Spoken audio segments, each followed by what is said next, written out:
While Heinrich was watching his life dissolve into worthless paper, a farmer 30 kilometers outside Berlin was thriving. Not because he had gold, not because he had foreign currency, because he had something far more immediate, far more powerful. He had rye, butter, and potatoes. He had things that could not be printed. And the people who came to see him every day brought him, instead of worthless marks, real goods in exchange. They brought shoes, they brought coats, they brought tools. One man brought a Leica camera, one of the finest cameras in the world, and exchanged it for enough flour to last 4 months. The items that held value in that crisis were not what most people expected. And this pattern, the same pattern, has repeated itself in 6 different countries across 100 years of economic history.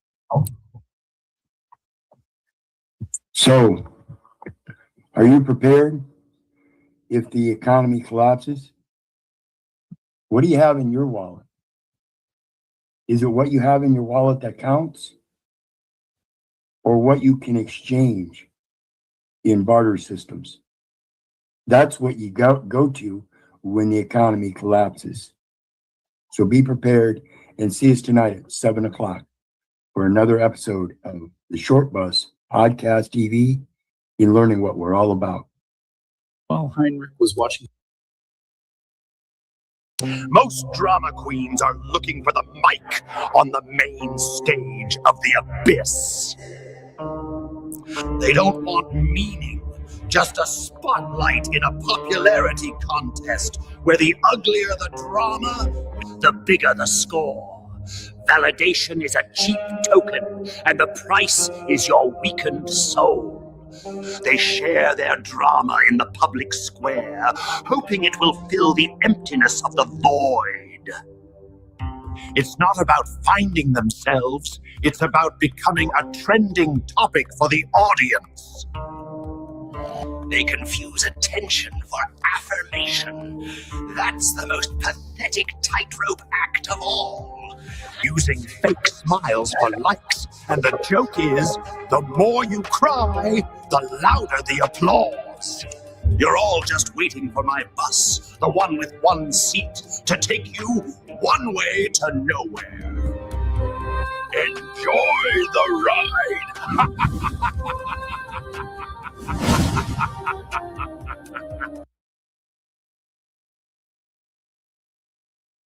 Greetings, everybody. Keith here. Hoping everybody's having a good day, enjoying life, living life, loving life.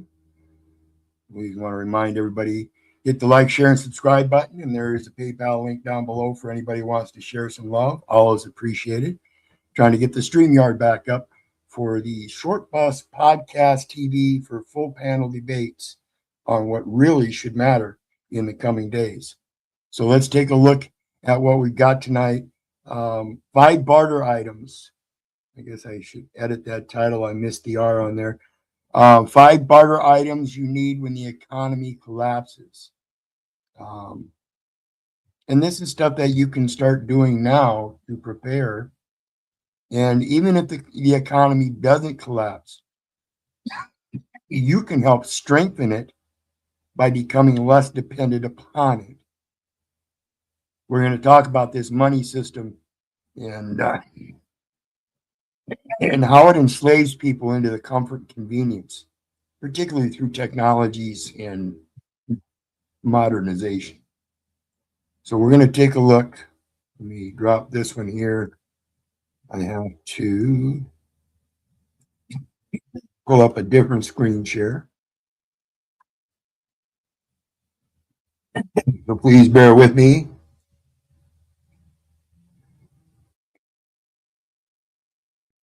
Be up, double check, and we've got it. Okay. Excuse me. So as we get started, there's 5 items in the video that we're going to review, but I'm going to give you a list of 10 items that go along with it in these modern times that we really need to be concerned about. So it's not just the 5 basics that have shown themselves in the most ancient times or whatever, but more in the modern times as we see these wars and everything collapsing economies around the world. It's happening more and more, and you never know if it might hit the homeland. So let's take a look We've got water purification systems, water purification supplies. Clean water is the most urgent need. Portable filters like life straws, purification tablets, and liquid bleach are high value because they're lightweight and life-saving. Heirloom seeds. In a long-term collapse, the ability to grow food becomes the ultimate currency. Non-hybrid, or in other words, heirloom seeds, are preferred because they allow for seed harvesting for the next season. We have the need to comprehend that GMOs and such are doing, comprehend what GMOs and such are doing to the food supply. How long has it been since you have had an orange with seeds that was juicy and tart and sweet? Hygiene products, soap, toothpaste, and feminine hygiene products are often overlooked but critical for preventing disease and maintaining morale, that sense of self-worth, self-appreciation, the need to look and be present in a desirable manner. Baking soda is the gold standard, but you can use finely crushed eggshells or calcium carbonate from limestone and bind it with coconut oil or bentonite clay and hardwood charcoal, and you have a very simple, natural toothpaste. Raw cotton, wadded and bound by thread, can be used to absorb monthly flow for women. Simple and natural.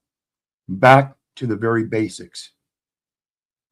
Some of those very basics are the lighters and matches. The ability to start a fire for warmth or cooking is foundational. Bulk packs of disposable lighters are far more practical for bartering than expensive magnesium strikers. Ferro rods are the last line before rubbing two sticks together. So you have matches and lighters, then you have the magnesium strikers, which are your ferro rods, and then you have rubbing two sticks together. So there are different levels of being able to do things to get the warmth or cooking heat, right? But whether you use matches, ferro rods, or a lighter, and today we have butane jet fuel lighters or even electronic lighters. Ammunition. Ammunition is one of the most valuable of all metals. Common calibers act as a gold standard in many collapse scenarios. They serve both protection and hunting, making them highly liquid assets in a trade economy. The multi-purpose materials are where one can diversify when time comes. Spirits and fuels are the same and also work for antiseptic when it comes to medicines. Precious metals, and when we're talking about precious metals, we're talking about the small denomination coins. While gold and silver are traditional hedges, small silver coins, even your copper pennies, often called junk silver, are more practical for daily transactions, like buying a loaf of bread than a large gold bar. So while economies change, you can still use the leftover monetary means. Paper itself, not worth much, but those small coins that have some kind of actual substance and also are multi-purpose, like nickels and copper pennies stuck in the soil beside your plants, operate as a hedge for your plants for better growth. So multi-purpose in the metals themselves, the coins and stuff have multiple metals and act as those anodes and cathodes when they come in contact with those soils. Very minute, but yet can make so much better. And this goes for your daily work in gardening and the result of having a better harvest in rough times. Batteries and solar chargers. This is a more modern thing. As the grid fails, people have become comfortable and convenient for the provision of the grid and dependent on a lot more than their nature. And so when those things fail, they'll be driven back to do what is in their nature. And if they don't know how, they're going to have a hard time surviving. This is why it's important that we discuss these things now And even if it doesn't come to a collapse, still get out there and practice it and make it part of your repertoire of education so you can pass that down to your children. Or people move more to off-grid lifestyles, the demand for portable power spikes. The demand for the portable power spikes. Rechargeable batteries paired with small foldable solar panels are high utility trade items.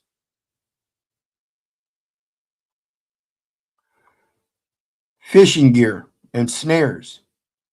This is for the transition as well as the desperate times of survival.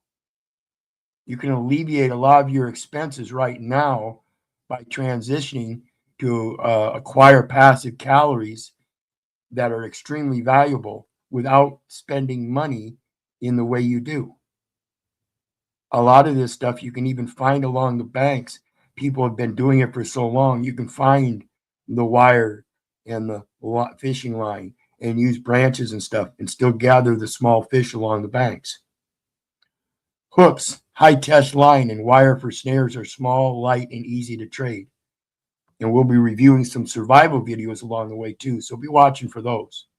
I'll show my own skills here and there, just like the gardening stuff. Be doing some videos on some of my gardening stuff. Hopefully get that in here this next couple of weeks or so. Tarps and duct tape. These are universal repair items. Along with super glues, greases, oils, and other sealants, they can be used for everything from patching a roof to creating a makeshift shelter or waterproofing gear.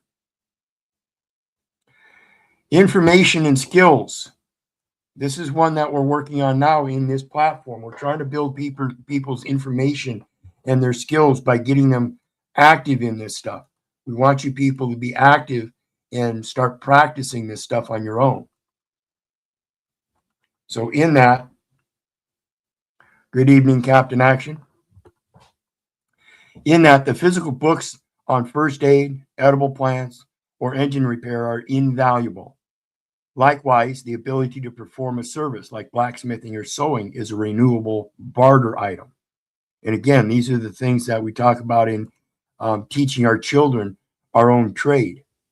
It's a renewable barter item if you renew yourself in that procreation, co-creation, and creating your own offspring. Understand how important the education is. To teach a man to fish, you teach him how to fish for a lifetime for himself. That's the best barter item there is, information and skills. Today, we even have mobile devices, which eliminates the actual need for physical books. Stock your library up to date, but never destroy or get rid of the physical books. So today, we can use these mobile devices and libraries, and I suggest you stock them up with the good PDFs on what you want to do when it comes to this kind of stuff. What will your specialty be? What will your talents be? Will it be in the gardening? Will it be in the hunting and gathering? Will they be in the production of milk and cheeses and stuff like that? Will they be in caretaking of the stock? You know, herding tendering and herding your stock. Stock your library up to date, but never destroy or get rid of the physical books. Don't let this electronic database be the book burning of modern times. If you have the information and skills to turn wood ash and animal fat into soap, you have a renewable currency. People will always trade food or fuel for the ability to stay clean and prevent infection. Learning what one has in the immediate area and using these devices to learn what those resources can produce, one can then make their own currency from them, from those resources. So think about this stuff, folks. This is what we're talking about as a real education to prepare you and preserve your posterity. So let's pull up the next one. The video I want to go over here, there's two of them. I've got the Frugal Off Grid guy, and I've got this one here.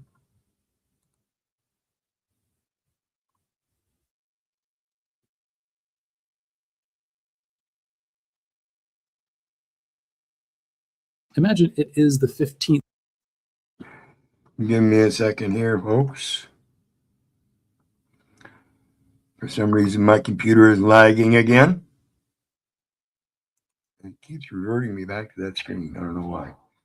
Anyway, while we're at a quick break, hit the like, share, and subscribe button. There's a PayPal link down there for anybody who wants to share some love. And let's get into it. This is from Economic Signal. Economic Signal. And they're going to talk about 5 barter items that become more valuable than gold in a. Imagine it is the 15th of November, 1923. You are a 44-year-old university professor living in Berlin, Germany. Your name is Heinrich. You have spent 20 years building a respectable life. You have a modest apartment near the Tiergarten, a good coat, and a shelf of well-worn books. You have a savings account that just 3 years ago was enough to retire on. You wake every morning at 7, dress carefully, and walk to the university. There you teach literature to students who still believe the world makes sense. You have a wife named Elsa and a daughter named Clara, who is 9. You grow your own small supply of potatoes in a window box because the grocery stores have become a kind of theater of the absurd. The stores are full of prices that change between the morning and the afternoon. Yesterday, a loaf of bread cost 80 billion marks. Today, it costs 200 billion. You check your wallet, you have 300 billion marks. In theory, you are a billionaire. In theory, you are a billionaire. This is Heinrich.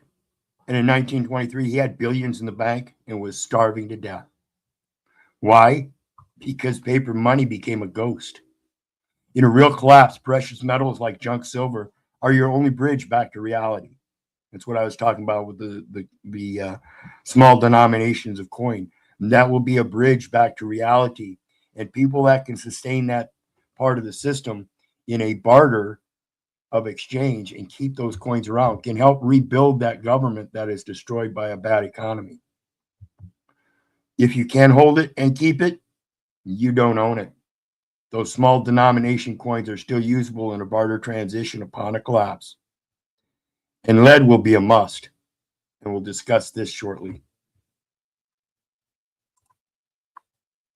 Practice, you cannot afford dinner. Your savings account has been erased, not stolen, not lost, simply erased by the mathematics of hyperinflation, which means prices rise so fast that the value of paper money collapses. It collapses faster than anyone can spend it. The government printed money to pay its debts after World War I. Now each mark you hold is worth less than the paper it is printed on. You have worked your entire adult life for a number on a piece of paper, and the number is now meaningless. But here's the part they never told you in school. Here's the part that almost nobody knows about 1923 Germany. While Heinrich was watching his life dissolve into worthless paper, a farmer 30 kilometers outside Berlin was thriving. And he was thriving because the city starved. He didn't have gold. He had potatoes and butter. This is the power of the heirloom seeds I was talking about. See, true wealth isn't what's in your wallet. It's what's in the soil. Can you grow your own economy? Can you grow your own currency? This is what we're thinking about when we talk about that survival. Can you do it yourself without the government? Because that's what the government is the economy. Not because he had gold, not because he had foreign currency, because he had something far more immediate, far more powerful. He had rye, butter, and potatoes. He had things that could not be printed. And the people who came to see him every day brought him, instead of worthless marks, real goods in exchange. They brought shoes, they brought coats, they brought tools. One man brought a Leica camera, one of the finest cameras in the world, and exchanged it for enough flour to last 4 months. The items that held value in that crisis were not what most people expected. And this pattern, the same pattern, has repeated itself in 6 different countries across 100 years of economic history. And every single time, it is the same 5 categories of goods that outperform everything else, including gold. If you have ever wondered why the things people depend on most, the same 5 categories that we were talking about, the 5 basic categories, food, which includes salts, spices, things like that from herbs and roots, as well as your gardening. Salt is essential for biological health and food preservation, such as curing meat. Spices like black pepper or cinnamon become luxury trade goods when global supply chains stop. Over-the-counter medications Basic health issues can become fatal without intervention. Pain relievers like ibuprofen, aspirin, antihistamines, antidiarrheal meds, and broad-spectrum antibiotics, as well as insulin, are always in high demand in these times. Spirits and alcohol. High-proof alcohol serves a multiple purpose. It's a psychological comfort, recreational, we already know that quite well, and a medical necessity as a disinfectant for wounds and tools, as well as a fuel source for fire or even engines. Hand tools, just like the fishing and hunting equipment, your simple mechanical tools, wrenches, hammers, manual drills, and saws, are all vital for repairs when power tools are no longer an option. And then, of course, you have your normal vices and everything like coffee and tobacco, which history shows maintain their value even in the worst conditions. These are high-value luxury items that people will trade significant resources to obtain. Most become the most powerful form of wealth. Stay with me. What you're about to hear is not a theory. It is a documented historical pattern. It has happened in Germany, in the Soviet Union, in Argentina, in Zimbabwe, in Venezuela, in Lebanon, and it always reveals the same 5 items, the same mechanism, the same result. And if you find value in this kind of historical clarity, subscribing takes 2 seconds. It keeps you ahead of what most people never see coming. Before we go further, there is something important to understand about why money loses its power in the first place. Because without understanding that mechanism, the 5 items we are about to discuss will seem like coincidences. They are not coincidences. They are cause and effect.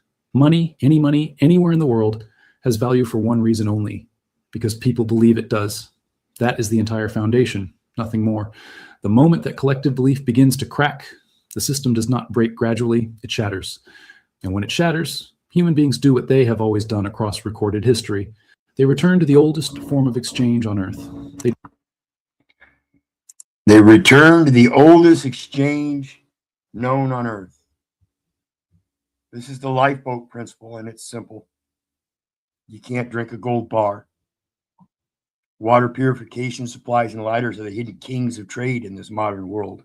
One spark or one clean gallon is worth more than a diamond when the taps go dry. It actually becomes the breath of life.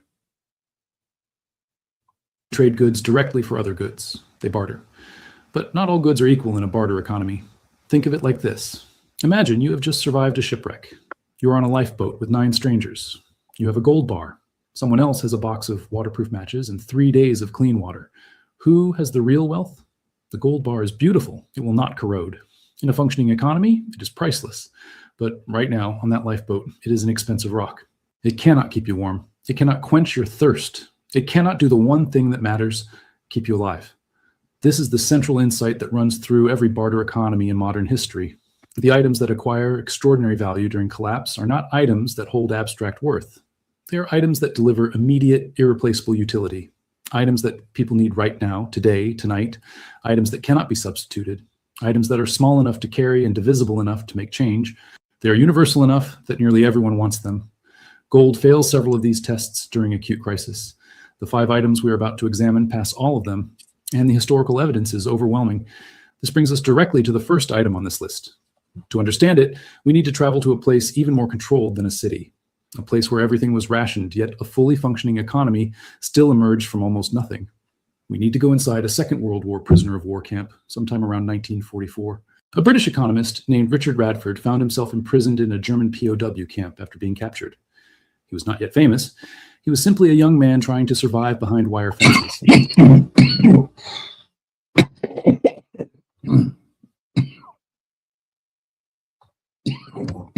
Excuse me.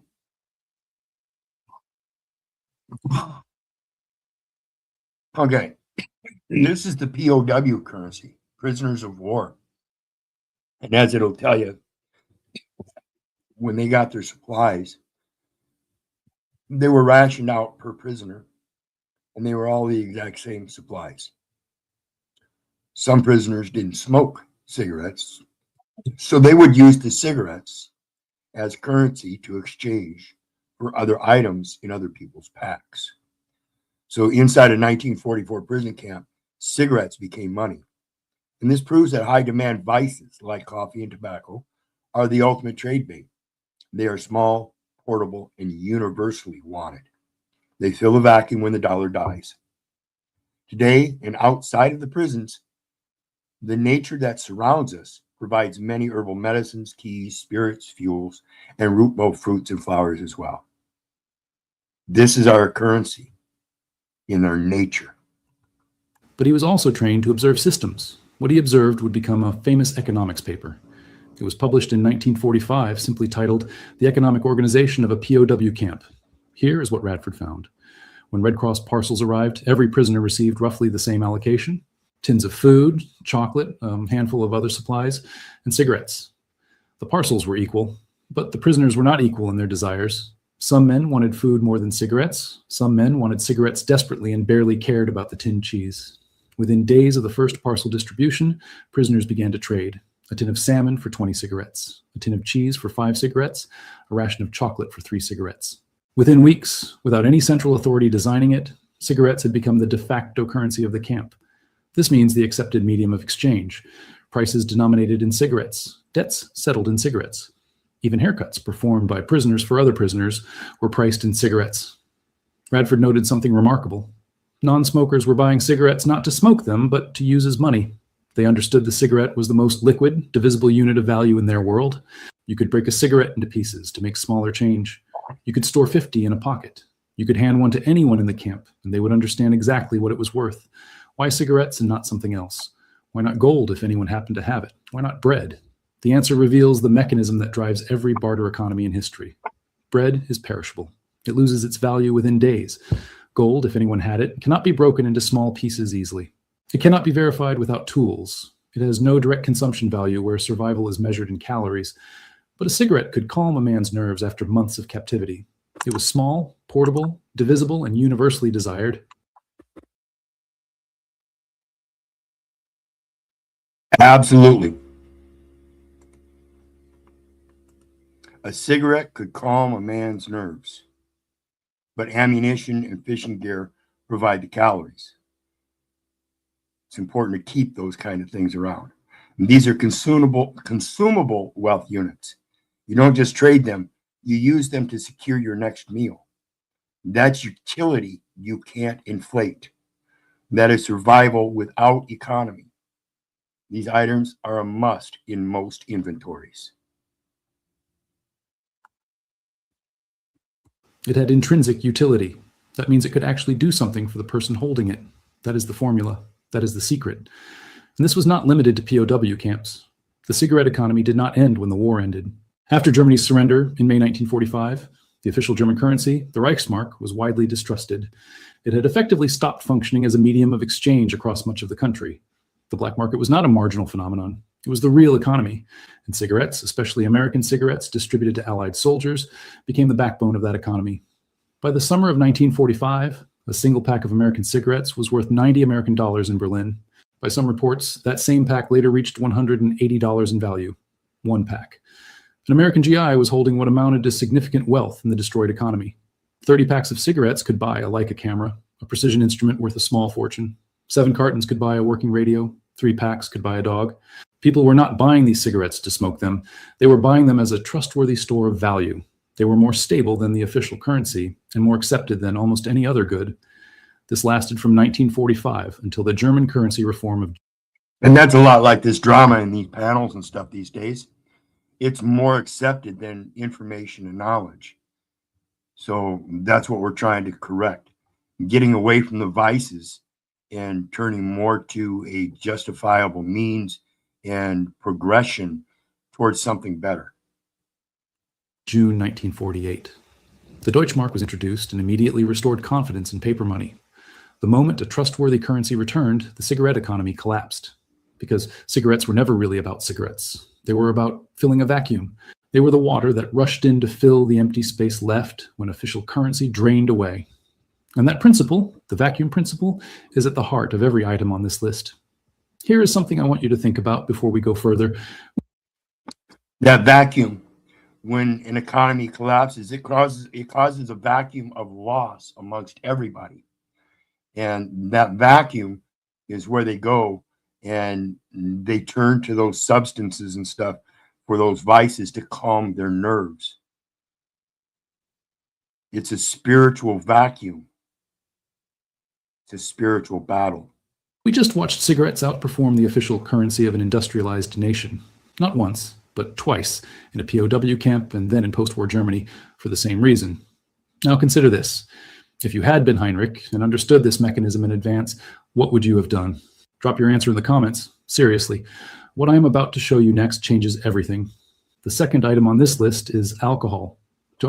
And this is one of my favorites because it's actually got multiple uses that you would be amazed. I've used it with honey and various different flowers and set them in a small ceramic bowl, mixed it all together, and then put it above a flame, a candle flame, and it works as a great incense. And then when it dries up all the alcohol, you have this sticky, gooey stuff left. It's edible. So now you can use what's left over as a throat lozenge to help soothe a sore throat or something. Understand why we need to travel to Russia in the winter of 1991. The Soviet Union was in the final stages of collapse. It formally ceased to exist on December 25th, 1991, but the economic collapse had begun well before that date, and it continued for years afterward. When central planning broke down, the ruble became nearly worthless almost overnight. Official wages were still being paid, technically, but the stores were empty. The supply chains that had fed nearly 300 million people had disintegrated. In that vacuum, something happened. People reverted to what they knew, what they had always quietly known worked. Vodka, the liquor, the spirits, and it was used to calm the nerves. And it wasn't used to calm the nerves simply by consuming it, but because it became an economic exchange. So even possessing it, knowing that somebody else desired it, helped calm some nerves in the people that merely held it and planned on distributing it to others.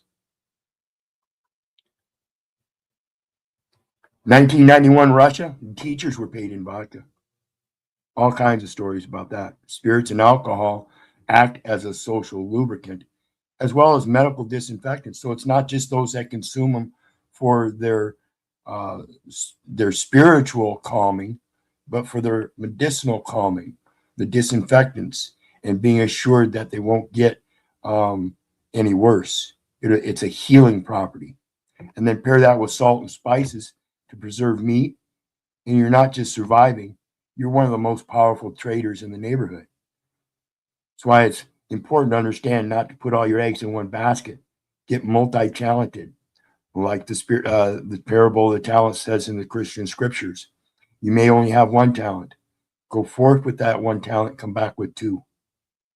You've got 3 talents, go forth with those 3 talents, come back with 6. You've got 5 talents, go forth with the 5 talents, come back with 10.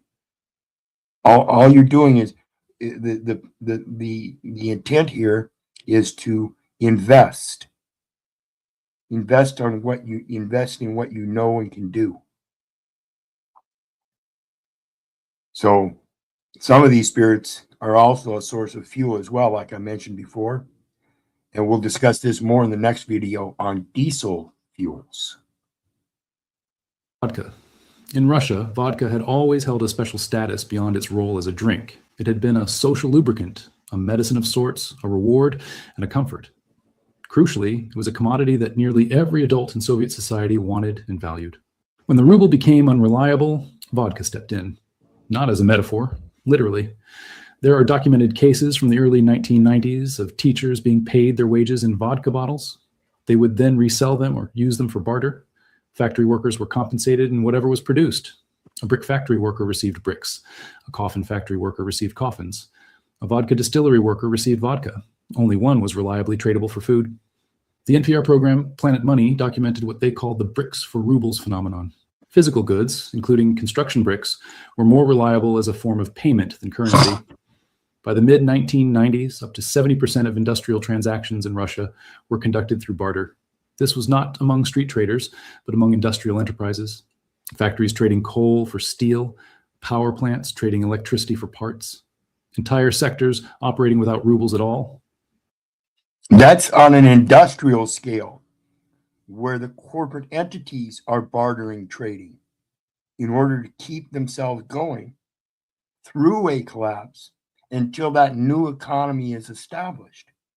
See, even they on the large scale, the macro scale, know that it's not likely. And even if it does happen, they have mechanisms of barter and exchange to make it through it. If they can do it on the macro scale, why is it not the people can do this on the micro scale? I don't think it's a matter of they can't. I think it's a matter of most people don't want to. I think most people are dependent upon the monetary system. I think most people are so dependent upon it, they've lost even the care or concern of doing it themselves. They lack the willingness to take upon a responsibility that should be naturally inherent. And that way, when something does collapse, if it does collapse, they're the ones that are struggling to survive. It was the largest barter economy in the modern industrial. Again, relative to the parable of the talents. You're not going to invest in your natural talents, then pity on you. I don't know what else to say. World. And throughout this, vodka held a unique position. It was small enough to carry and universally demanded. It could be stored for years. It could be divided into glasses poured from a bottle. It had an immediate consumption value that no gold coin could match. A man freezing in a Russian winter could not eat a gold coin. He could drink vodka. That difference in crisis is the difference between something theoretical and something real. The alcohol lesson does not end in Russia. In post-war Europe, spirits were treated as a premium currency. In Yugoslavia, during the hyperinflation of 1992 to 1994, the dinar lost value by the billion%. Reports described people crossing borders with cigarettes and bottles of alcohol stuffed into bags. All that stuff stuffed into bags as they migrate and stuff moving along.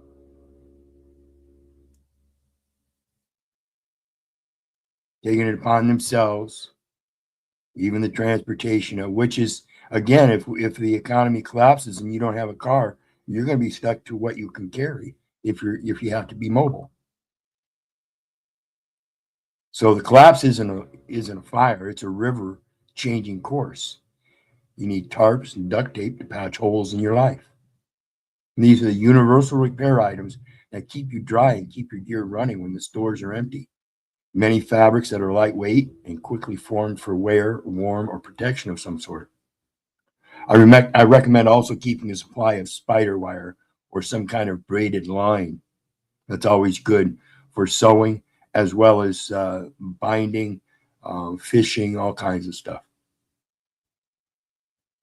They traded them in foreign markets for goods that had vanished from Yugoslav shelves. The bus rides back home were packed with quiet, exhausted people carrying the only money that worked. The mechanism is always the same. Collapse is not a fire. It is a river changing course.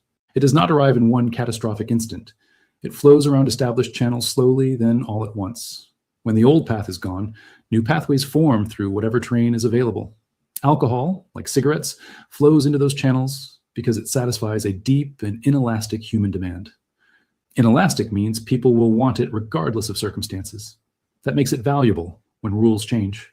Most people will never know what you now know. They keep trusting systems they do not fully understand. And most people will be surprised when those systems behave unexpectedly. If you are still here watching this, you are not most people. You look at history with clear eyes. Hit subscribe. Because the next section is the part this channel was made for. The part they do not put in textbooks. The part that, once you see it, you cannot unsee. The third item on this list is medicine.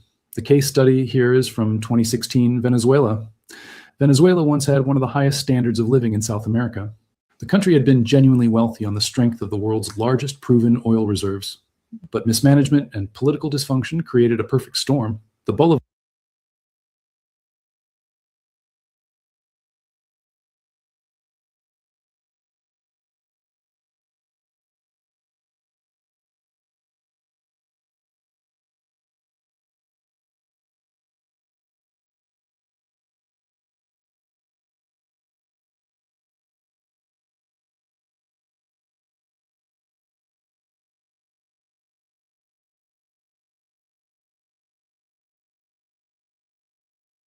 C.O.W.A.R.D.S was in freefall.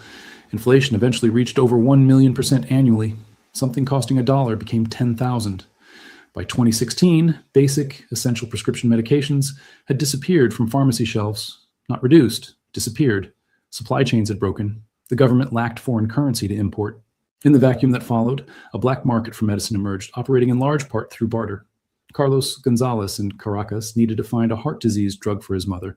Without it, his mother's heart was at risk. He searched every pharmacy in the city. Empty shelves.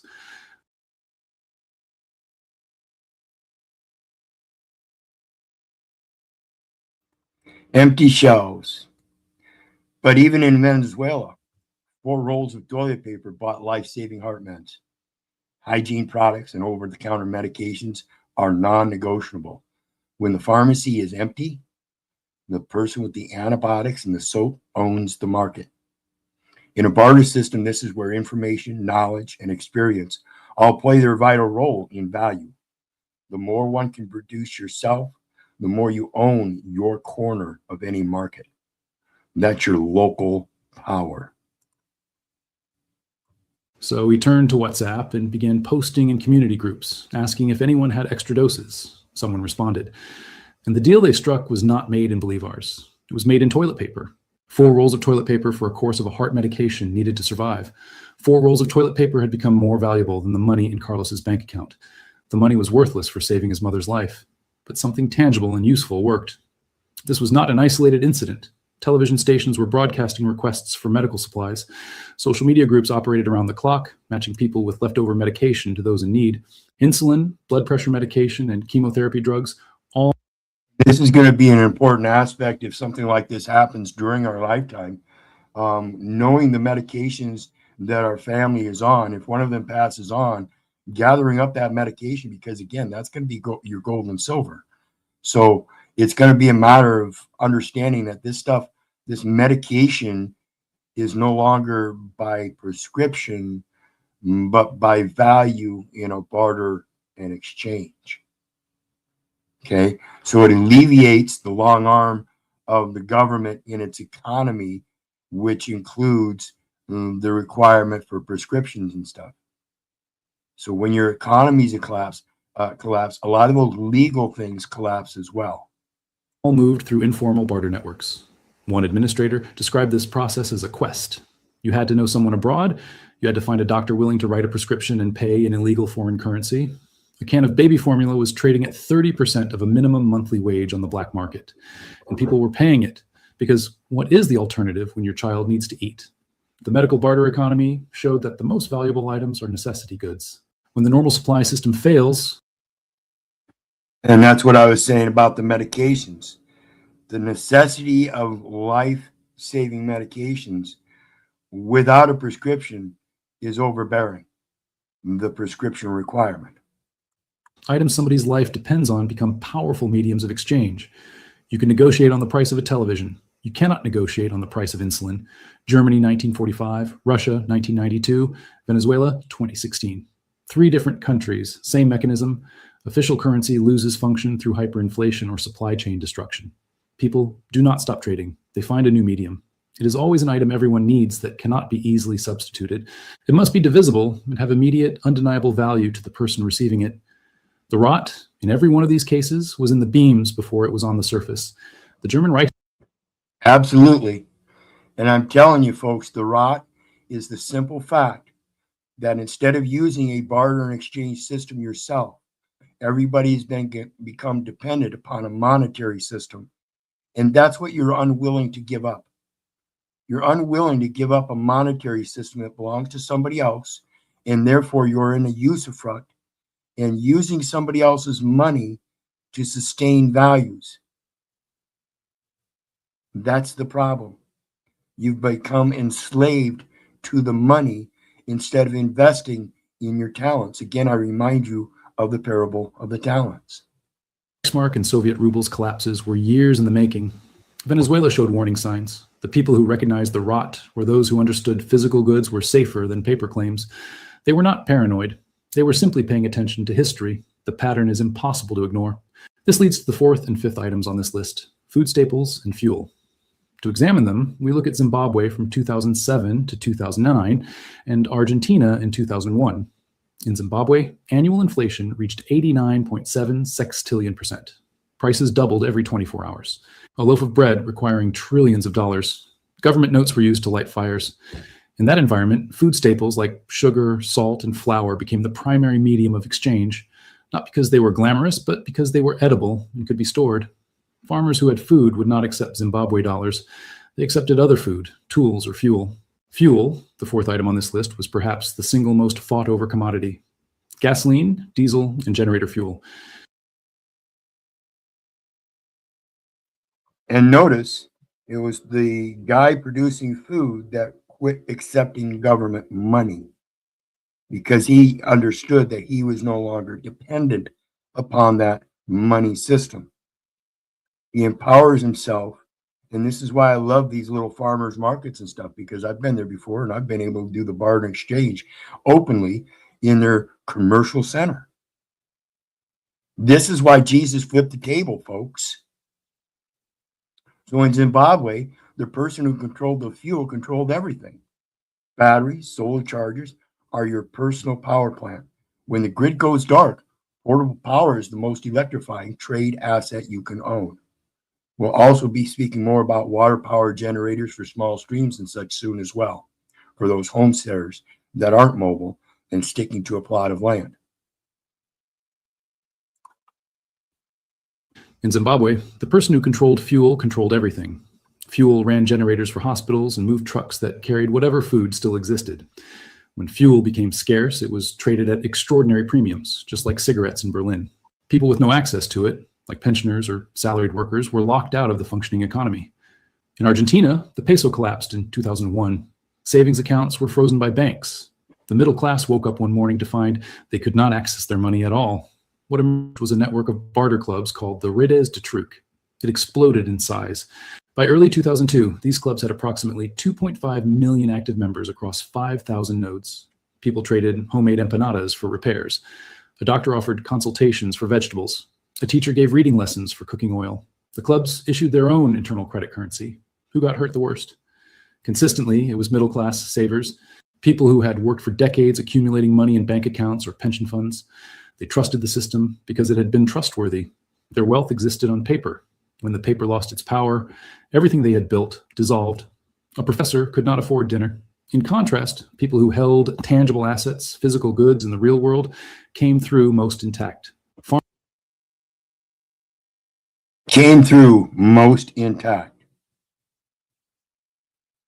This is because they're the ones with the skill sets.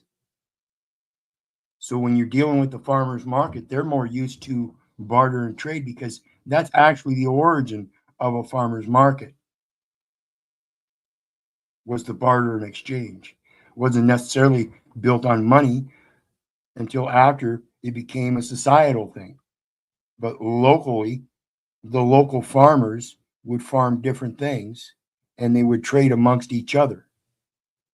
And then other communal people could go to that little trade center, that little square where all the farmers got together and did their trade, and then introduce the other things like the tools and stuff that the farmers and stuff would need. So they would trade back and forth clothing, fuel, food, or other foods, but your different things that they're dependent upon besides just the food, the alcohol, the medicines, things like that they didn't produce. This is when you go out with your talents and you share them with others, you come back with other talents in return. Argentina's barter clubs prove that hand tools and information are renewable wealth. A hammer doesn't run out of value. Your skills and tools are the only things a government can never tax or take away. This is why you are taxed in the administrative government systems. The money is their product and your use is an implied third-person contract, even if you have your own tools and skill sets. You're dependent upon that monetary system when you don't need to be.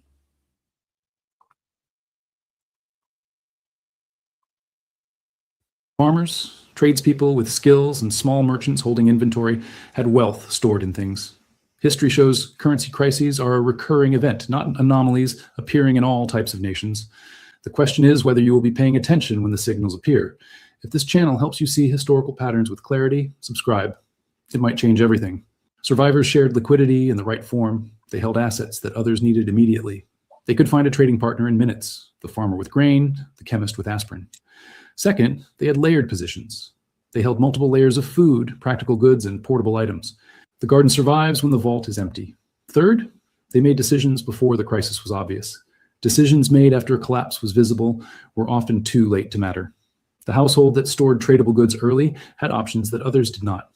Survivors were historically informed. They understood paper claims are only as strong as belief. Physical goods with utility are valuable regardless of what happens to belief. The gap between a claim and the thing itself is where every crisis was born. Back to Heinrich in 1923. He represents many middle-class professionals whose stories were recorded. Those with physical assets sold them for stable currency. Those with only savings were impoverished. In late 1923, a new currency backed by land stopped the hyperinflation almost overnight. Trust can revive a currency, but its loss can destroy everything built in its name. These 5 items are obvious in retrospect and invisible in advance. Most did not act on history. This video is historical analysis. It is not financial advice. Every situation. Imagine it is October 4th, 1913. Absolutely not. Imagine it is. Absolutely not. Absolutely not. This is not financial advice. We're just discussing a possible remedy for the financial difficulties that we're having today, and that the financial difficulties may or may not be over. They could get worse. They could fall out completely. What are you going to do then? What's in your wallet? What are you going to have when the economy collapses? Are you going to prepare that now through an education? History is screaming a warning, folks. Paper claims are a lie. It's the physical goods that are the truth. Layer your supplies like the eggs in one basket. You don't keep all your eggs in one basket. Layer your supplies, sharpen your skills, and get ahead of the mathematics of a collapse before the music stops, because this circus ain't over until the clown dies. So let's get on to the next one. Like I mentioned before, we've recently reviewed this guy, Frugal Off Grid. So be sure to go check him out. I'll drop his link real quick. And greetings, AV Designs. How are you, brother? The link's down there for anybody who wants to come up and discuss as we're building the Short Bus Podcast TV. Yeah, let's get into it. And real quick here, a reminder, hit that like, share, and subscribe button, folks. There is a PayPal link down below for anybody who would care to share some love. Always appreciated. Trying to get the StreamYard up and full running for a full panel to do these debates on the Short Bus Podcast TV. So let's check it out. We've got this guy, Frugal Off Grid again, and he's going to tell us here's the solution to off-grid finance. But you won't listen. Just like I said, you know, people are dependent upon this monetary system. They don't want to fall off of it. They don't want to get rid of it. They don't want to learn how to do their own barter exchange and imbue their own talents naturally to create things that they can appreciate. Whereas this monetary system in a usufruct is depreciating our value so much that our value is collapsed long before any economy will ever collapse. That's why you're dependent upon it. So let's take a listen to him as he talks about here's the solution to off-grid finance, but you won't listen. Go back to my previous video that I did here not too long ago. What if I told you, I already told you, and you didn't listen? I'm going to give you the financial solution to most off-grid problems, and odds are really great that you're not going to listen. And the reason for that is because it requires you to change your life. Every day I get comments that I'm just lucky because I have a YouTube channel, or, you know, people imagine you just have to make more money.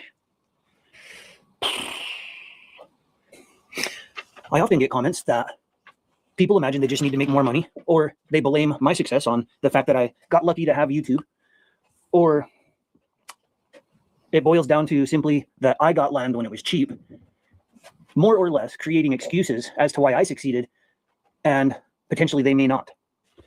And that's what I call deflection, or not deflection, projection. And this is why I use the little lippy clown as part of the segments for the Short Bus Podcast TV, because we really are talking about the psychology of people in this economic war that is truly a spiritual war. Are you going to overcome your gluttony, greed, laziness, and get out there and do what you were meant to do as a creature of this, quote, God that everybody wants to believe in? And I'll help everybody hopefully understand my aspect on it. Again, I am not a Christian, but I've read through the scriptures and everything, as well as various other religions throughout the world, Hinduism, Buddhism, and all that, Taoism. The simple aspect is that we're all supposed to do unto each other as we would have others do unto us. And the priority fact that this, quote, God, I use the term source of life. That's what I use when I think of the term God that somebody else created, and this noun thing. It's, to me, God isn't supposed to be personified, again, according to those scriptures that I learned and other religions, that it's an omnipotent, omnipresent, omniscient thing. And therefore I prefer to call it source of life, which in Hebrew is Ruach HaKodesh. So let's get into it again, get on with this, and understand this is a spiritual warfare, and you need to just get up off your butt and get into the manual aspect of that spiritual. Many people think YouTube solved my financial problems, but YouTube did not solve my financial problems. YouTube is simply a tool. If you look at one of them valuable tools we just discussed in the previous video about barter items, like I said, I mentioned these devices, and the tool that this device is, it's the biggest library on earth, and it's right in your fingertips. Start using it, get its education properties, and understand its value. It has so much greater value as an information and knowledge tool than any kind of drama panels will ever bring. YouTube influencers, they rely mostly on AdSense. If you look at their website, if they have one at all, they often don't have a mailing list. They don't offer any kind of products, resources, or tools. And therefore, in that case, they really are just relying on YouTube, which is not a good idea.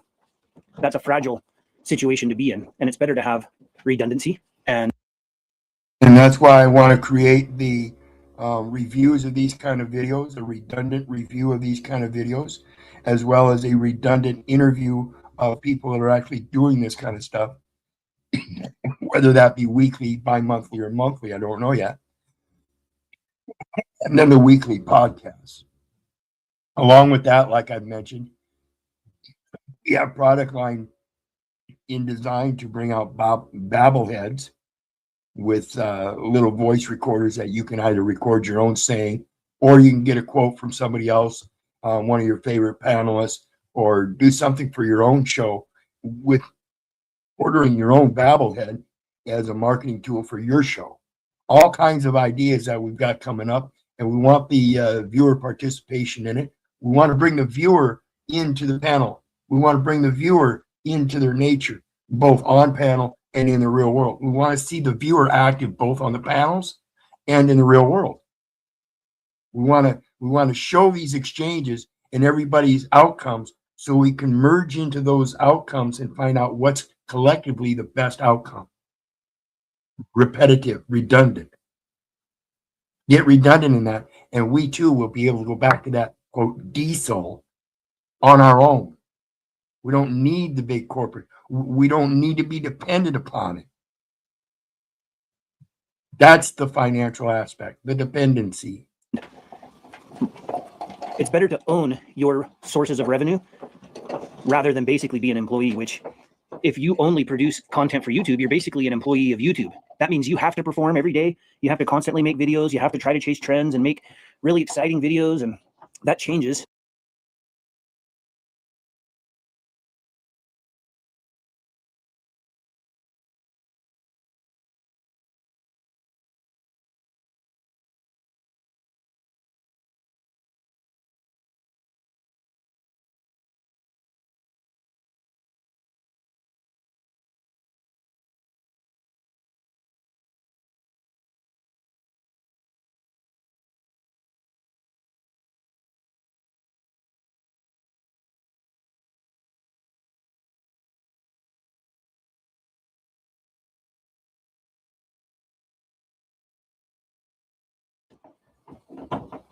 the trajectory when you could just be a lot more authentic, tell the truth, not focus on views. Views Shit. don't really matter that much. I didn't realize I was muted.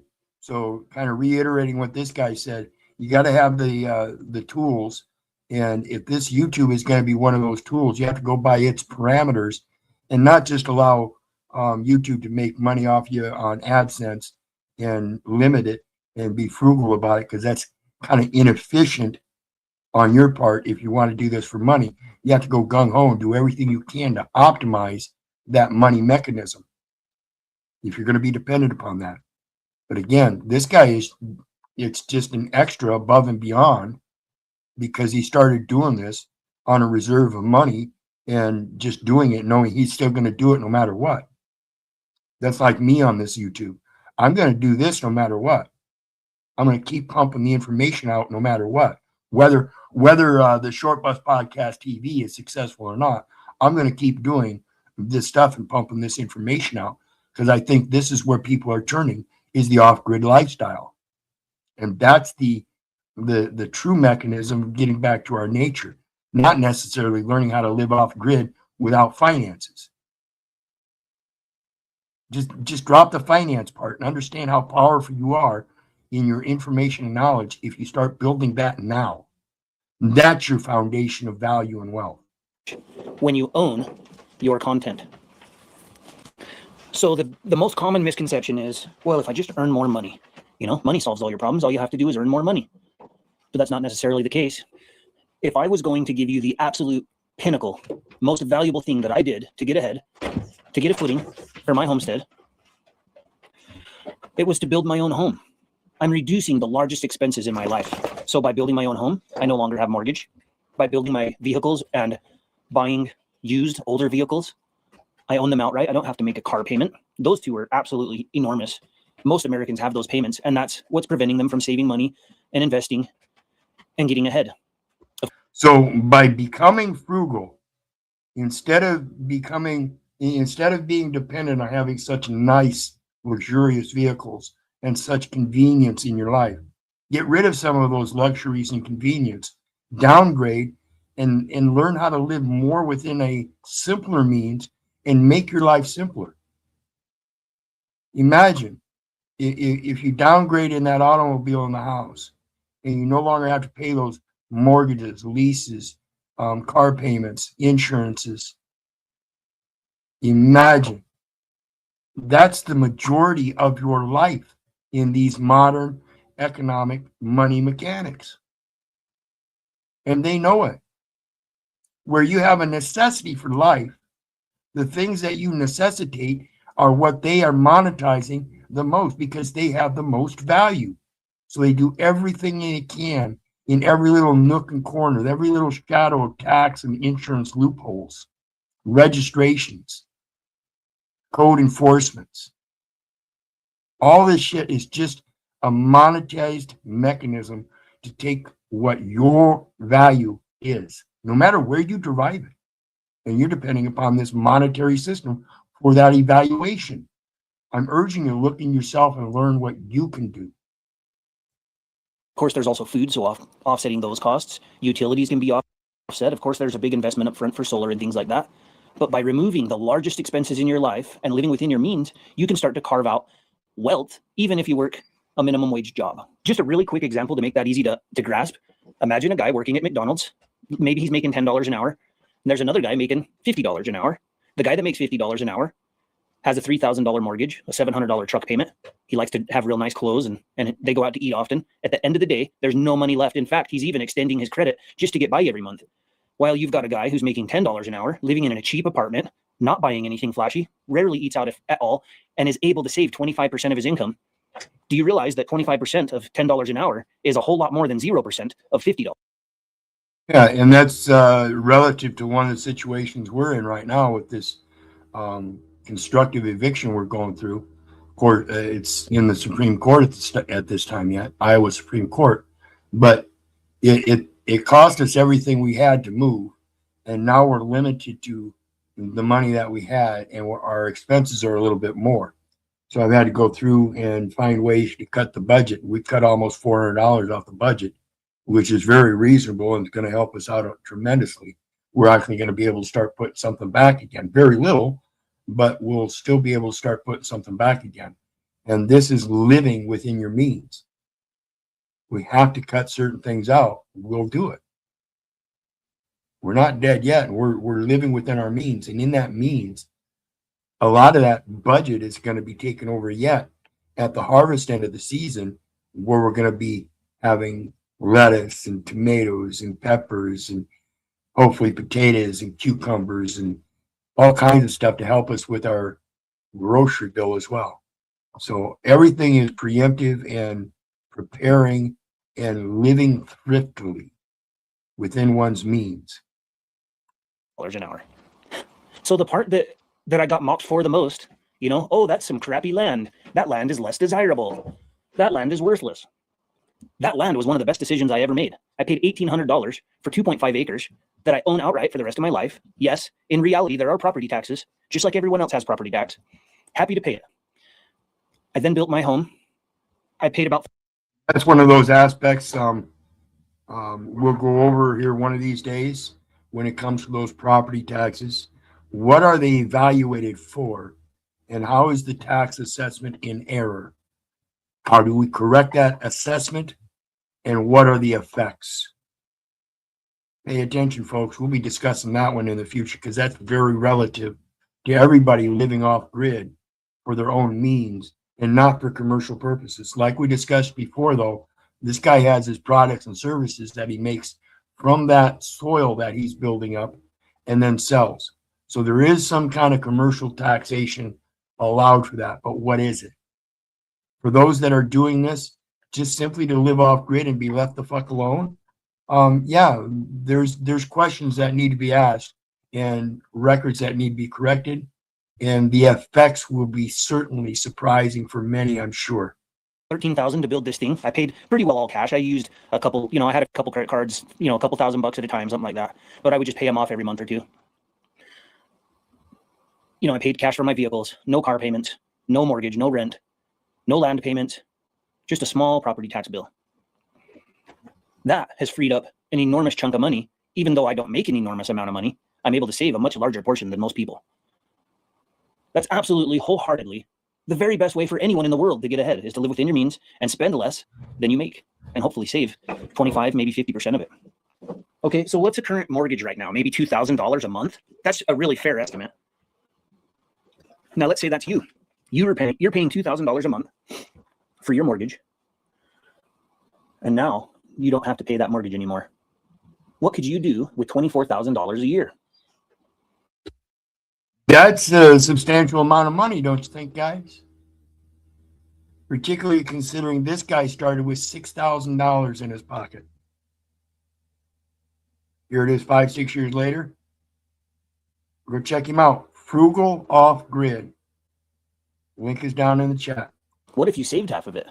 Suddenly, emergencies aren't such a threat. It sure felt good the other day when I had to get a vet out here, which was not cheap. And it wasn't really a problem. I'd rather just save the money, but I had it sitting there. And I was able to help my mare so that she could get rid of that placenta so that she wouldn't die. It was definitely worth the investment to save my mare and her baby full. And having the money set aside made it much less stressful. In fact, my whole life, if a starter went out, if a tire popped, it was a catastrophe. And now it's not. I can break down an hour away from the homestead and get towed, even though it's going to be astronomically expensive. At least I have a buffer. In fact, I've got such a good buffer that I didn't even have to tap into my emergency fund. You know, suddenly property tax doesn't even matter. So without the alcohol and cigarettes and stuff, by letting that stuff go, this guy is telling you how his life, and of course his, you know, he's got a solitary personality. He likes his solitude. He said that. And I'm the same type of guy, but all of us have this desire to have a partner in our life as well. So even there, you know, that calmness, and again, that it comes from appreciating the things that you can do yourself and feeling within your own nature, your own abilities, and how powerful that is. Why would, you know, now I understand some people have $5,000 property tax, but that's not my fault. I'm not the one that didn't do the research. You know, I did the research, and currently my tax is like $12 a year. Now that I have a permitted cabin and whatever, that'll go up a little bit. So yeah, $12 a year. That's not too damn bad, you know. $12 a year, man might be willing to do that. It's 2.5 acres. 2.5 acres, $12 a year. That's not so bad. But again, that's still one of those ties. Whereas if you're in a barter trade system and you're not using that money for the sale of your products and stuff that you get off of that land, and you're using a farmer's market barter exchange route, there's a difference. So the questions need to be asked. Again, is the assessment proper? I can swing it. It'll be okay. It's a wonderful trade-off. Don't pay $2,000 a month. Do pay $12 a year. That's easy math. You still need to have income. Off-grid living doesn't remove that. It'd be a very slim chance to just create your own little world where you don't rely on anybody at all. But you can have. Correct. And that's why the barter exchange system is so imperative, because nobody can do it all yourself.